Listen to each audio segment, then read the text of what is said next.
जैसे ही भारत माता की जय और घोड़ा खींचा 12 की 12 तोप ने, तो पहला ही गोला तलोलिंग के ऊपर मेरी तोप से जो निकला था चार्ली 2 से, वही हिट हो गया। मतलब दोस्तों, आप लोगों ने फर्स्ट पार्ट में देखा कारगिल वीर योद्धा नायक दीपचंद जी ने अपने बारे में बताया, और उन्होंने हमें बताया कि जब उनको चोट लगी थी तो उनकी जान है वो किस तरीके से बचाई गई थी, और चोट लगने के बाद में उनके दोनों पैर निकाल दिए और एक हाथ उनका आधा निकाल दिया। और अभी आप देख रहे हैं ये है दूसरे नंबर का पार्ट। इसमें उन्होंने बताया कि जब कारगिल युद्ध लड़ा गया था तो अपने जो देश की सेना है उनको कौन कौन सी परेशानियों का सामना करना पड़ा, और किस तरीके से वो युद्ध है जो लड़ा गया था, और उन्होंने जब वहां पर जीत हासिल की, फतेह हासिल की और अपने देश का तिरंगा लहराया, तो वो पूरा उन्होंने विस्तार से बताया है। तो दोस्तों, आप लोगों से एक गुजारिश करता हूं कि इस वीडियो को पूरा देखिए अंत तक, और फिर आप लोगों को पता लगेगा कि हमारे जो देश के सैनिक हैं वो हमारे लिए क्या क्या करते हैं, तभी हम लोग सुकून ऐशो आराम की जिंदगी जी पाते हैं। तो वीडियो को शेयर जरूर कर देना, और अपने देश के लिए और सेना के लिए कमेंट जरूर कीजिएगा। ये पल हमारे लिए इतना सुनहरा पल था कि मूव टू कारगिल की बहुत ही ऐतिहासिक पल था हमारे लिए, क्योंकि हर सैनिक को ये मौका नहीं मिलता देश के लिए युद्ध लड़ने का, और हमारी बटालियन को ये मौका मिला, और हमको 48 आवर्स का मतलब टाइम मिला था, और हमने मतलब 24 घंटों के अंदर ही अपनी तोपों को हमने तलोलिंग के ऊपर लगा दिया। अच्छा, लगा दिया। 10,000, 8,000, 11,000 की हाइट के ऊपर तलोलिंग के ऊपर लगा दिया हम लोगों ने, क्योंकि ये एक पल ऐसा था कि भाई हम क्यों पीछे रहे। मतलब तो जैसे ही अपनी तोपों को हमने भी लगाया, और हमारे पीछे पूरी आर्टिलरी लगी हुई थी, बिफोर 130, उसके बाद में रॉकेट, तो सबको मौका मिला तलोलिंग के ऊपर फायरिंग करने का, हरा बटालियन को। तो ये काफ़ी दिन तक फायरिंग करते रहे, और जितना भी ये कैजुअलिटी हुई उस टाइम तक भारतीय तोपखाना वहाँ पर पहुँचा नहीं था। हमारे जाने से पहले तक जो कैजुअलिटी होगी, इन्फेंट्री होगी, हमारे जाने के बाद में हमने नहीं होने दिया, क्योंकि भारतीय इतिहास गवाह है कि इतनी हाईएस्ट ऊंचाइयों के ऊपर जो लड़ाई लड़ी गई वो एक अपने आप में एक रिकॉर्ड थी। मतलब और अपनी तोपों को चढ़ाना है, हमने नॉर्मली कपड़े होते थे, मतलब आज भी मेरे पास वो ड्रेस रखी हुई है, आज भी वो हेलमेट मेरे पास में है जो इस युद्ध भूमि में पहना था मैंने। कभी मौका मिले तो आपको दिखाएंगे, मतलब आप तो आए हो तो आप देख के ही जाना। Yes sir. तो ये ऐतिहासिक पल था, सबको मौका मिला। जहाँ पर घोड़ा चाहिए था वहाँ पर घोड़ा मिल नहीं रहा था, तो आखिर में 6-7 दिन बाद हमारी रेजिमेंट का नाम ही लाइट है, तो हमको मौका मिला कि यार लाइट रेजिमेंट से भी को बात करवा लो। तो हमारे कमांडिंग अफसर और हमारे बैटरी कमांडर संजय गोस्वामी साहब जो हमारे गन एरिया में थे, उसने बोला भाई भारत माता की जय, देखो भाई अपनी दाव पर लगी हुई इज्जत। तो पापा बैटरी इधर जो भी हम में थी, 12 की 12 तोहफों को मिल गया 1 राउंड गन फायर। अच्छा। और हम तो इस चीज़ का इंतजार करते कब हमको मौका मिलेगा। तो जैसे ही भारत माता की जय और माता रानी की जय बोल करके जैसे ही हमने घोड़ा खींचा 12 की 12 तोप ने, तो मतलब जो भी भगवान देता छप्पर फाड़ के देता है, पहला ही गोला तलोलिंग के ऊपर मेरी तोप से जो निकला था चार्ली 2 से, वही हिट हो गया। मतलब अच्छा, वही दुश्मन के छक्के छुड़ा दिए। मतलब चितरे तो ये हमारे लिए एक शुभ संकेत था कि विजय हमारे हाथ में है। मैं यहाँ पर आपको ये जरूर बताना चाहता हूँ कि भाई कई बार क्या होता है कि यार अपने आप को बंदे महानता के लिए ये किया वो किया, मैं ही वहाँ पर बेस्ट फायरर नहीं था, ये आपने ध्यान देना है। भाई बेस्ट फायरर बहुत थे, हमारे से बड़े बड़े भी थे, मगर हमारे साथ लक था मेरे साथ में कि भाई मेरे हाथों से ये काम होना था, वरना मेरे से भी ज़्यादा बड़े बड़े बंदे उधर ऐसे थे। वो तो पूरी सेना में, बटालियन में हर तरीके के लोग भाई वो आप ये लगा लो कि भाई वो किसी तरह भी ऊपर वाले की मर्जी थी, वो हमारी तोप से जैसे निकला और वही डाटा हमने पूरी हमारी आर्टिलरी को दिया, और उसी डाटे के अनुसार मेरे रेजिमेंट के अंडर ऑब्जर्वेशन के और जो भी बैरिंग डाटा दिया था उसी अंडर ऑब्जर्वेशन के हमने पूरी तलोलिंग पहाड़ी के ऊपर फतेह हासिल किया। और तलोलिंग के ऊपर ही मैंने बोला था कि साहब हमें राशन मिले ना मिले, अम्युनिशन ज़्यादा से ज़्यादा मिलना चाहिए। तो ये जिस शख्स को हमने बोला था वो थे सूबेदार भंवर सिंह साहब, वो इस दुनिया में नहीं है, वो हमारा साथ छोड़ के चले गए तलोलिंग के ऊपर। उसके आजू बाजू की पोस्टें थी 4875 5100 विक्रम बत्रा पोस्ट, ये इनके ऊपर हमने पूरे फतेह हासिल कर लिया। कारगिल युद्ध लगभग 2 महीने तक चला था। अगर मैं लड़ाई की कहानियाँ बताऊंगा तो बहुत बड़ी वो लग जाएगी, मतलब टाइम लग जाएगा, मगर फिर भी मैं कुछ पल बताता हूँ कि हम लोग दिन भर छुप करके रहते थे दुश्मन से। वहाँ पर कोई बंकर नहीं था, किसी तरह हमने छुपके रखना, छुपके मतलब ये नहीं कि 24 घंटे बैठे रहो, अपने एमुनिशन खोलना, धीरे धीरे रात की तैयारी करनी है, प्लानिंग करना है, साफ करना तोपों को रात को हम चढ़ाते थे। और कभी 10,000 हाइट, कभी 12,000, कभी 15,000, और 3 पार्ट में खुलती थी। अनजान जगह पे जाना था, पूरे कंधों पर लाद के लेके जाना था। बारिश जैसे आज गिर रही, वहाँ पर बारिश भी गिरती थी, बारिश बर्फ भी, जो ड्रेस माइनस टेम्परेचर की भी कमी रहती है। हाईएस्ट वर्ल्ड का सेकंड हाईएस्ट कोल्ड एरिया है वहाँ पर। ऑक्सीजन की तो कमी थी ही थी, हमारे अंदर उस एरिया के अनुकूल वस्त्र भी नहीं थे, क्योंकि हम तो नीचे श्रीनगर से गए थे। आज तो वहाँ बहुत फैसिलिटी मिल गई है, ठंडी के कपड़े अलग से, सब कुछ अलग से। हम तो नॉर्मल ड्रेस था, नॉर्मल ड्रेस था हमारे अंदर, और कोई वहाँ पर बंकर नहीं बने, तो आजकल तो बंकर बन चुके हैं। और हमारे लिए अनजान एरिया था, हमें पता नहीं कि ये पाकिस्तान के एरिया में है कि हिंदुस्तान के एरिया। मैप के अंदर ही देखते थे हमारे बंदे, लेकिन वो तो हमको तो ग्राउंड में पता नहीं था ना।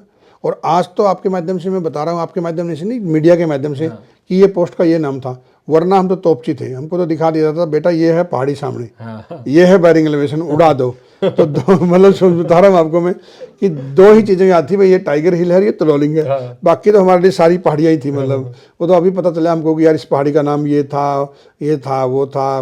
लेकिन अच्छा सर, एक बात मुझे बताइए, अभी जैसे याद आया मेरे को कि जैसे आप जब उस टाइम युद्ध चल रहा था, तो मैंने ऐसा भी पढ़ा है कि उस टाइम पे मतलब खाना तो कम था, पर आप लोगों की जो डिमांड थी वो थी भाई चाहे खाना मिले ना मिले पर हमको गोला बारूद जरूर मिला। नहीं बिल्कुल, मतलब था ही ना, क्योंकि देखो खाने के बिना हम रह सकते थे। अगर हमारे पास अम्युनिशन ही नहीं है तो क्या लड़ाई लड़ेंगे हम लोग।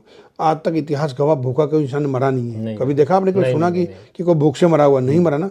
तो वो हमारे दिमाग में थी। तो यही मैंने भंवर सिंह साहब को बोला था कि भाई टाइम पे वतन के लिए बिल्कुल भैया, अंडर 25 साल उम्र हमारी फौज सैनिकों की थी ज़्यादा से ज़्यादा। और हम युवाओं के अंदर था भी कुछ भी हो जाए सड़क इनको मतलब भगाना है। आप ये मानोगे नहीं, ये हमने साक्षात देखा हुआ है। हमारे अंदर जोश था। देखो सैनिकों का काम ही इस राष्ट्र को समर्पित है। आपको पता है कि जब हम लड़ाई लड़ने जा रहे थे तो हमको पता दुश्मन ऊपर बैठा हुआ है। यहाँ अधिकारी ने ऊपर ऑर्डर दिया मूव, और हम लोग पहाड़ियों पर चढ़ते थे। और जैसे ही हम पहाड़ियों पर चढ़े, वहाँ से पाकिस्तानी आदमियों ने एक पत्थर लुढ़का दिया। अच्छा। तो पीछे का सीधे पूरे के पूरे सैनिक नाले में। अच्छा। तो कितनी कैजुअल्टी होती थी, और ये बात हमको पता भी थी। लेकिन हमारे लिए राष्ट्र सर्वप्रथम रहता है, हम कभी पीछे नहीं हटते हैं कि क्या होगा क्या नहीं होगा। मृत्यु भी हमारे सामने थी, फिर भी हम पीछे नहीं हटते थे। इसी का नाम तो देशभक्ति, इसी का नाम तो सैनिक है। क्योंकि हम इस राष्ट्र की जो आन बान शान है तिरंगा है। या तिरंगा हम लहरा के आते हैं, या तिरंगे के अंदर लिपट के आते हैं, मगर कभी पीछे कदम नहीं हटाते। मतलब और मेरा तो आपने देखा ना, मेरे लिए तो ये आइकॉन थे। और राष्ट्र सर्वप्रथम है। मैं ये बताना चाहता हूँ कि जब हम लोग गांव में रहते तो मैं रहते, मेरा ये मेरा वो, मगर हम सेना में चले जाते तो मैं से हम हो जाते हैं। सेना ही एक ऐसी ऑर्गेनाइजेशन है, भिन्न भिन्न जातिवाद, प्रांतवाद, क्षेत्रवाद से जो हमारे युवा आते हैं और आके अनेकताओं में एकता की जो मिसाल होते हैं इकट्ठा। और जो वसुदेव कुटुंबकम जो बोलते हैं हम लोग, इकट्ठा होते हैं वहाँ पर ना कोई हिंदू है, ना कोई मुस्लिम है, ना कोई सिख है, ना कोई ईसाई है, हम सिर्फ भाई भाई हैं। युद्ध भूमि के बारे में मैं आपको बता रहा था कि बहुत बड़ी बातें बताऊंगा तो काफ़ी टाइम लग जाएगा, मगर मैं मेरी शॉर्टकट में आपको बता देता हूँ कि इस युद्ध भूमि के अंदर हम लोग दिन में भी कहीं न कहीं चुपके रहते थे। रात भर में कभी 10 बजे फायरिंग करते थे, कभी 12 बजे, कभी 2 बजे, कभी सुबह 4 बजे। रात को ही लड़ाई लड़ते थे हम लोग। काफ़ी बार हमारे सैनिक हमारे सामने चले गए, इन्फेंट्री वाले जाते थे बंदे, बिल्कुल 10 गए हैं तो क्या पता 9 की 9 डेड बॉडी आती थी। हमारा नंबर भी कभी आएगा, हम ये सोचते थे। ऐसे करते करते हम लोग लास्ट में जो टाइगर हिल की लड़ाई में पहुँच गए हैं। तो हमने जोश था, हाथी निकल गया, पूँछ रह गई है, और यंग लड़के थे सारे आदमी। नुकसान तो हमारा ही बहुत हुआ था, मगर उस दिन क्या किया हम लोगों ने, सवेरे नाश्ता करते ही सवेरे ही हमने चढ़ाई कर दी शुरू कि यार जोश था, टाइगर हिल ही तो बाकी तो हमने जीत लिया, ये जीत लेंगे। और चलते चलते ऐसे नाला जहाँ साइड में पहाड़ है, और नाला चलते चलते हमें इतनी हाइट पर चले गए, लगभग 16,000 की हाइट पर चले गए। अच्छा। और वहाँ पर जाके नाला बंद हो गया, और हमें नहीं पता कि ऊपर टाइगर हिल है। भाई हाइट हम तो मापी तो थी मगर 14 भी हो सकती है, 18 भी हो सकती है, मगर लगभग 16 के आसपास ही थे। मतलब आपको कम ज़्यादा भी हो सकती है। कई बंदे बोलने लग जाते भाई यार बिल्कुल ऐसे एक्यूरेट तो नहीं था, लेकिन लमसम बता रहे हैं। तो जैसे ही हम लोग पहुँचे, आगे नाला बंद हो गया और अपनी तोपों को लगा दिया, पापा ने इधर, क्यूबिक ने इधर। तो लगभग 12:30-1 बजने वाला, तभी हम लोग रात को फायरिंग करते थे। तो इस बार क्या सोचा कि दुश्मन को एक बार चकमा दे देते हैं, रात को परेशानी नहीं होगी, एक बार दिन में ही एक राउंड फायर कर लेते हैं। अच्छा। तो जैसे ही हमारे को ऑर्डर आया, 1 राउंड गन फायर, तो 12 की 12 तोपों ने फिर दोबारा जैसे तलोलिंग पर किया था एक साथ खींचा। ये नज़ारा कुछ और था, तलोलिंग वाला नज़ारा कुछ और था। वहाँ पर हमारा एक मकसद था, यहाँ पर भी मकसद वही था, लेकिन बाजी पलट मारी, दुश्मन को कभी कमज़ोर नहीं समझना चाहिए। जैसे ही एक राउंड फायर किया वहाँ से सैकड़ों राउंड हमारे ऊपर आने लगे, ग्राम ग्राम ग्राम। और हम जब इतनी हाइट से नीचे देख रहे हैं तो हमारी टैटू कंपनी, पतीले त्राहिम त्राहिम हो गया, ऐसे उड़ रहे हैं, बचाओ बचाओ, जहाँ भी जिसको दिल करता छुप जाओ। नीचे से मैसेज आ गया, जिसको दिल करता छुप जाओ। अभी छुपे कहाँ को, बंकर था नहीं, जिसको जहाँ दिल किया वो छुप गए बेचारे। मेरे दोस्त मुकेश कुमार और मैं दोनों ने कसम खाई थी कि हम जिएंगे और मरेंगे वतन तेरे लिए। दोनों में से कोई भी शहीद हो जाता है तो एक दूसरे के परिवार को मिल के आएगा। ये कई बार हम बातें करते थे तो हमारे उस्ताद बोलते थे ऐसे बातें मत किया करो, मगर हम तो राष्ट्र को समर्पित थे और ये बातें करते करते लास्ट युद्ध में पहुंच चुके थे। इस बार भी युद्ध चल रहा था, हर बार होता था युद्ध, तो इस बार भी हम डटे हुए थे। तो मैंने बोला चलें। ये बातें तो अभी आपको धीरे धीरे बता रहा हूँ, उस टाइम तो फटाफट हो रही थी कि मैंने बोला चले सर। वो मेरे सीनियर था, दोनों लेफ्टिनेंट थे। तो बोला नहीं चलेंगे। मैं क्या करेंगे, बोला लड़ेंगे दोनों आदमी। मैंने दोनों आदमी में ठीक है। फिर मैंने बोला चले सर, तो उसने बोला कि डर लग रहा है क्या? मैंने बोला बात डरने की नहीं सर, जिसको ज़्यादा तनख्वाह मिल रही है वो चले गए, हम दोनों आदमी क्या कर सकते हैं? बोला लड़ेंगे। तो मैं भी आखिर में, ये उस टाइम आपको बता रहा हूँ फटाफट बात हो रही थी। मैं भी चुपचाप से बैठ गया, मैं देखी जाएगी और बम गिर रहे हैं, ये बेवकूफ़ी समझो कुछ भी समझो आप। चंद सेकंड बाद उसने बोला चलो चलते हैं। इतना ही बोलना था। मैं बोला मैं AK-47 लेके आता हूँ। AK-47 जो हम लोग नीचे ऑपरेशन रक्षक से तो गई थी, वो AK-47 हमारी तोप पर रखी हुई थी। हालांकि सीनियर वो था, मुझे बोल सकता था, वो उधर भागा AK-47 लेने के लिए। मैं तो सीधा ऑर्डर मिला, सीधा इधर भागा। बीच में हमारे पत्थर था, बम गिर रहे हैं और मैंने वहाँ पर मुंडी घुसा दिया जहाँ पर बाकी आदमी भी एक छोटे से गड्ढे के अंदर घुसे हुए थे।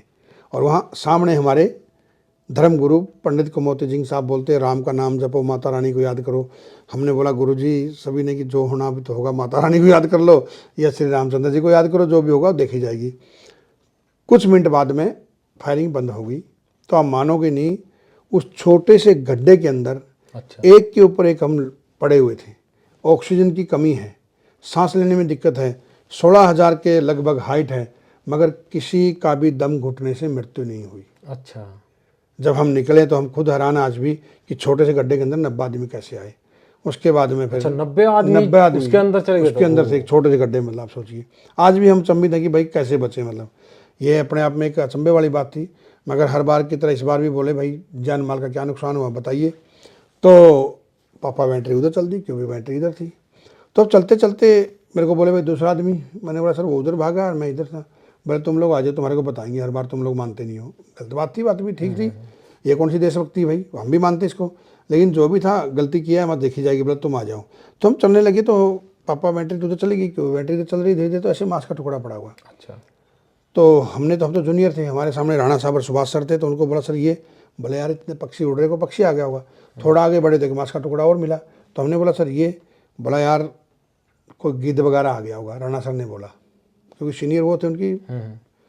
तो फिर जैसे ही आगे बढ़े, राणा सर ने बोला मुकेश, और राणा सर ऐसे सिर को हाथ लगा करके वहीं पर बैठ के, देखा नहीं गया उनसे। हम पीछे ही थे। जैसे हम आगे देखें तो अब मानोगे मेरे दोस्त की गर्दन यहाँ से उड़ी हुई थी। जो मेरा जिगरी दोस्त था, गर्दन यहाँ से उड़ी हुई है, धड़कन चल रही है, नबज चल रही है, हाँ बाकी सब कुछ चल रही है, ब्लड यहाँ से पिचकारी मार रहा है। तो वो पल एक बहुत दुखदाई पल था मेरे लिए। मैंने अपना कोट, जो नॉर्मल कोट था हमारे पर, निकाला, उसका ब्लड रोका और इन्हीं हाथों में उन्होंने मेरे सामने तरफ तरफ आखिर सांस लिया था। उस दिन हम लोगों ने युद्ध नहीं लड़ा, उस दिन हमने तैयारी किया और अगले 3 दिन तक भारी फायर स्पॉट दे करके टाइगर हिल के ऊपर तिरंगा लहरा करके अपने दोस्त की शहादत का हमने बदला लिया। इस युद्ध भूमि में मेरी बटालियन ने अच्छे काम किए, जिससे कि अच्छे काम का मतलब ये था कि हमने 10,000 गोले लगभग दुश्मन के ऊपर दागे। अच्छा। जो अपने आप में रिकॉर्ड था। मतलब 12 गैलेंट्री अवार्ड हमारे रेजिमेंट को मिले। आज इतिहास के स्वर्ण अक्षरों में मेरे रेजिमेंट का नाम लिखा हुआ, 1889 मिसाइल रेजिमेंट कारगिल। कारगिल लिखने का सौभाग्य मिला, क्योंकि हर बटालियन युद्ध लड़ी थी, उसको हर आदमी को कारगिल लिखने का सौभाग्य नहीं मिला, हमारी बटालियन को मिला। और जो अपने आप में एक रिकॉर्ड है, मतलब जो हमने काम किए हैं। और उन सैनिकों को भी जरूर नमन करें जिन्होंने इस राष्ट्र के लिए अपना सर्वोत्तम बलिदान दिया है, क्योंकि इतिहास जो रचते हैं वो सैनिक रचते हैं। और आपके युवाओं के लिए मैं एक बोलता हूँ साथियों, कि चाहे हाथ पांव हो ना हो, चाहे हाथ पांव होना हो, बची जिंदगी में हौसले काफ़ी है। और मुझे हैरत से देखने वालों सुन लो, हौसलों में उड़ान अभी बाकी है, हौसलों में उड़ान अभी बाकी है। वाह, जय हिंद, जय हिंद, जय भारत। जय भारत।